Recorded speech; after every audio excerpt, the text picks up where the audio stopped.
가수고 김광석 씨의 부인 서혜순 씨의 딸 유기치사와 소송 사기 고발건을 수사한 경찰이 지금 최종 수사 결과를 발표하고 있습니다. 직접 연결해서 보시겠습니다. 합의로 취득하였다는 것입니다. 수사 진행 경과를 말씀드리도록 하겠습니다. 2017년 9월 21일 서울중앙지방검찰청에 유기치사 및 사기 혐의로 고발장이 접수됐고 9월 23일 서울지방경찰청 광역수사대로 사건이 이첩되어 수사에 착수하였습니다. 피의자 및 사망 전 진료의사, 119 구급대원, 학부모, 이웃 등 참고인 47명을 조사하고 서현 양에 대한 병원 진료 기록, 보험 내역, 피의자의 카드 사용 내역, 서현 양의 일기장, 서현 양의 휴대폰, 관련 민사소송 기록 일체를 분석하는 등 종합적으로 수사를 진행하였습니다. 다음은 유기치사 수사 결과입니다.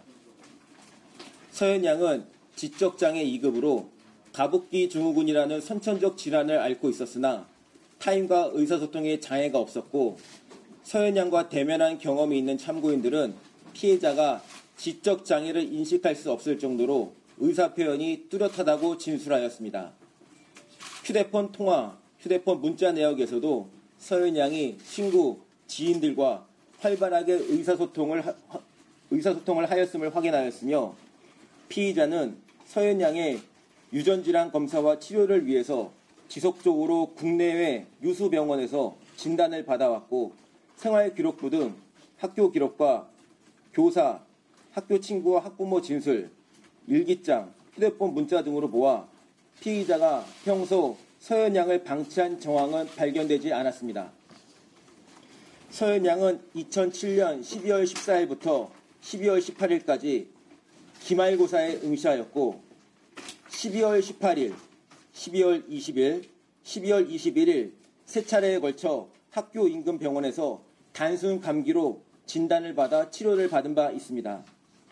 또한 전문의 소견에 의하면 일반 가정에서 감기와 폐렴 증상의 구별이 어려워 피의자가 급성 폐렴을 예측할 수는 없었던 것으로 보입니다.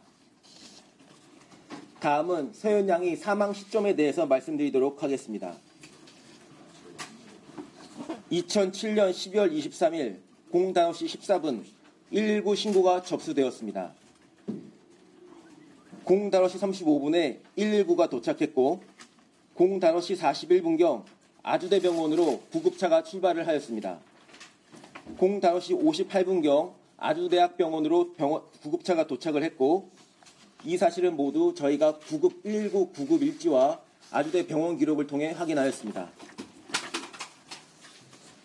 피의자는 119 구급차 도착 전 계속하여 인공호흡 등 응급조치를 하였다고 진술하였으며 구급대원 도착 당시 서현 양은 심정지 상태로 병원 후송 중 구급대원이 심폐소생술을 계속 실시하였으나 병원 도착 전 이미 사망한 것으로 판단됩니다.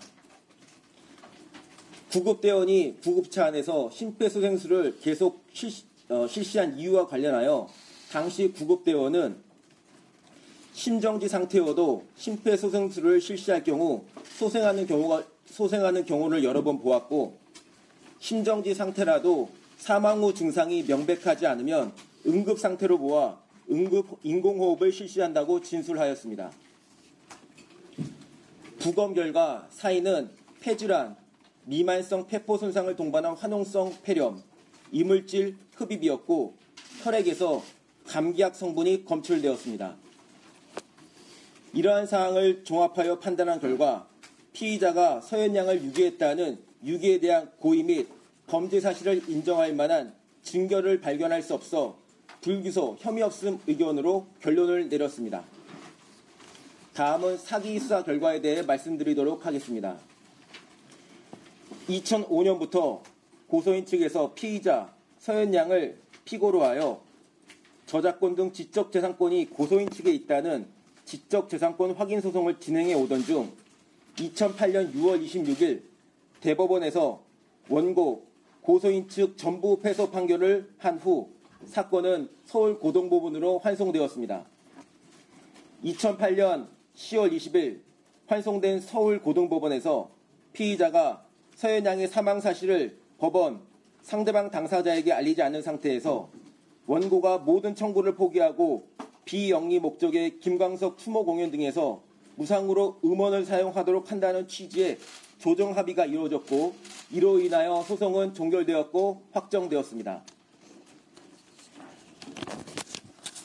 서현 양의 사망을 법원에 고지해야 할 의무가 있었는지에 대해 말씀드리도록 하겠습니다. 소송 도중 당사자가 사망한 경우 소송 절차는 중단되고 상속인은 소송 절차를 수개해야 하는 것이 원칙입니다. 하지만 소송 대리인이 선임되어 있는 경우 예외가 인정되는데, 서현 양 사망 당시 소송 대리인 변호사가 선임되어 있었으므로 민사소송법 제238조에 따라 소송 절차는 중단되지 않고 그대로 진행될 수 있었습니다.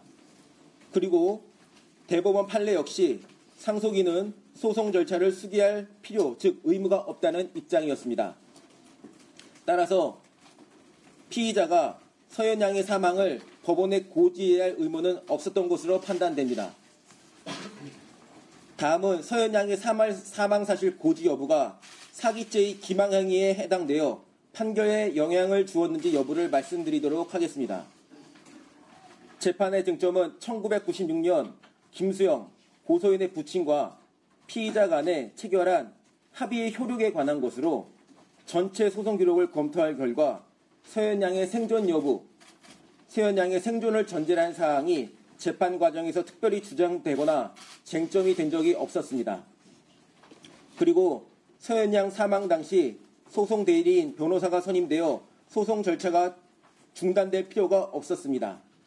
또한 대법원은 법률심으로 상고 이유에 한하여 심리하고 판단하는데 상고 이유서에 서현 양의 생존을 전제로 한 상고 이유는 없었습니다.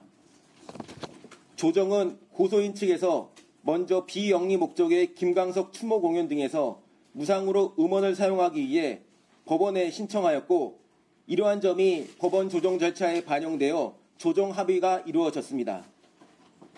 이러한 점을 종합적으로 검토해 본 결과 서현 양의 생존 여부는 판결 등에 영향을 미치지 않았다고 판단되었습니다.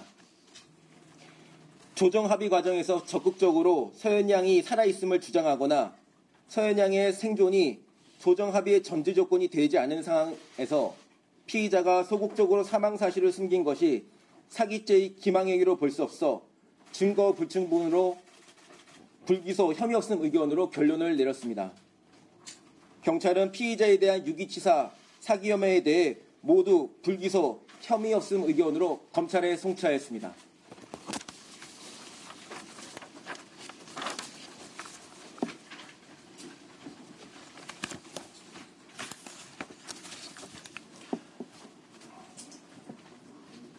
이상으로 거기 그 언론 보도 자료 말씀은 다 드렸고, 질의응답 시간을 갖도록 하겠습니다. 다만 이제 질의응답 시간에 앞서 본 고소 사건은 서현 양 유기치사 사건과 서현 양 그 사기 사건에 한정되기 때문에 이 사건과 관련이 없는 사항, 그리고 지나치게 사적인 사항은 개인의 사생활의 비밀과 자유를 보장하기 위하여 말씀드릴 수 없음을 미리